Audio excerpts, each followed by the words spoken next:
Feedback. It's kind of a 8-letter word.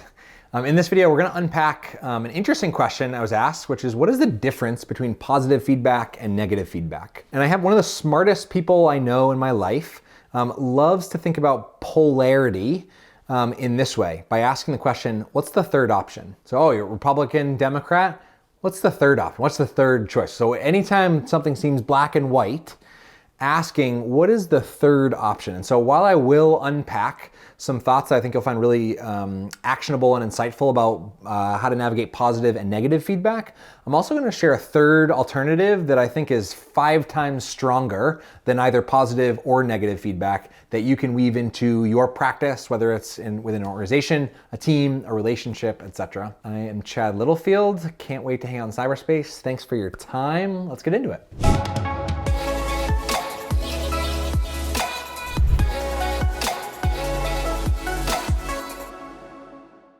Feedback is usually something that comes out of somebody's mouth or fingers if they're typing it. And so before we actually go to positive, negative, and option number 3, in terms of types of feedback, one of the things I've noticed in all of my work facilitating and leading groups and speaking to audiences and consulting with organizations and universities is that it does not matter who, it doesn't matter what age, it doesn't matter what the culture is. In every single group I've ever worked with, there are critics, consumers, and contributors. And I'm saying that as if they're types of people. In fact, I would say that they're states of mind that people can be in, right? So at some points, people are critics, at some point they're consumers, and at some point they're contributors. And that's important for me to lay out because it relates to this dynamic of positive, negative, and option number 3 in terms of feedback. Because just because someone said feedback doesn't necessarily mean that it's 100% true for you. So I would invite you to think about, or just recognize when you take feedback, hold it like this, and then ask, what part of this feedback is more a reflection of the person giving it or the state of mind that they're in? I say critic, consumer, and contributor. I've also noticed there's a certain little subset population that lives in the dungeon called curmudgeons. And these are people that are in a perpetual state of crankiness. Nothing you say or do will ever get them out of that place. And unfortunately, they can suck 80% of the group's energy, but really only give 20% of the impact or productivity or anything else. Again, that is a state of mind. People can get out of that, but I will say, sometimes in organizations, there are just some people they're just there, right?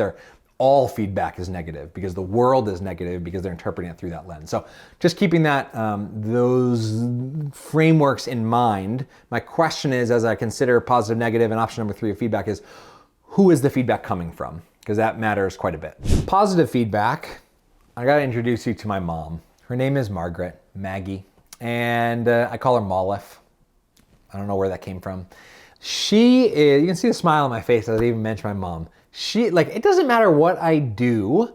It doesn't even matter if she doesn't understand it. She will be like, oh my gosh, this is amazing. Congratulations. This is super, very good at giving positive feedback. It's an amazing quality about my mom. In fact, so much so that I've met with other moms of younger kids. And if they've met my mom and seen us interact, they've asked how does your mom do that?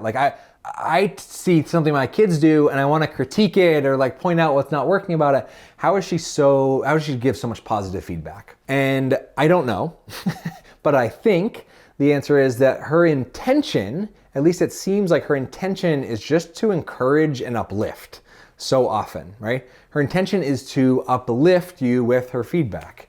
We use the word sanguine, which maybe we can pop up the definition for sanguine, because I don't remember the exact definition, but in my mind, a sanguine is somebody who's just over the top hyperbole, this is the best meal I've ever had, or this is the worst day I've ever had, right? They're really at either extreme.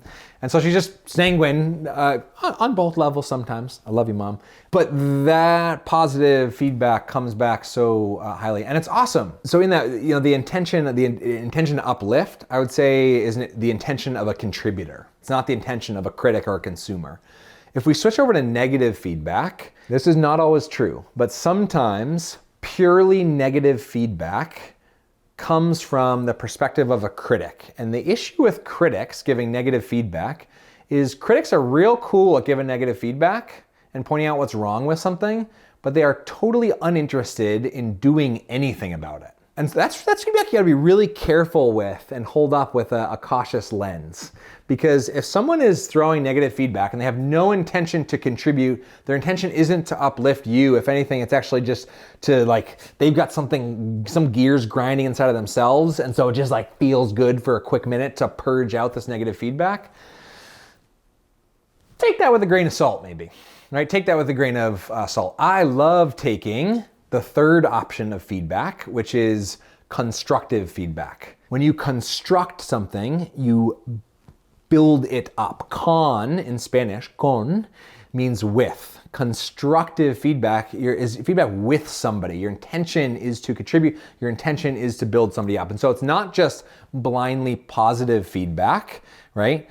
It's not purely negative feedback with no intention to do anything about it, but constructive feedback, your intention is, how can I construct and build this person up?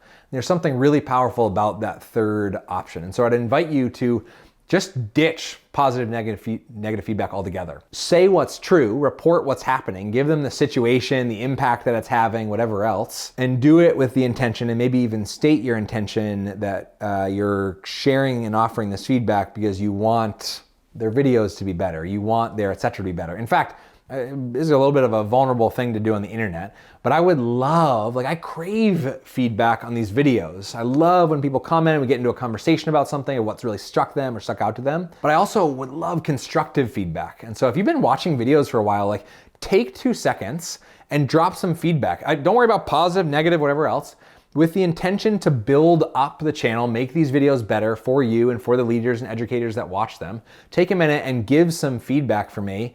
And I'm going to take that and make the next video better, and the next video, and the next video, and the next video. And here's even bonus point and challenge. I will send you a free copy of my book if you comment with a piece of constructive feedback that is really insightful for me, that really shifts the way that I do something in a video. So take a minute, really analyze, dig into the videos, offer some constructive feedback, and if it blows my mind even a little bit, I'll drop you a message and we'll get a free copy of Ask Powerful Questions, Create Conversations That Matter sent over to you. That's it. Have an awesome day.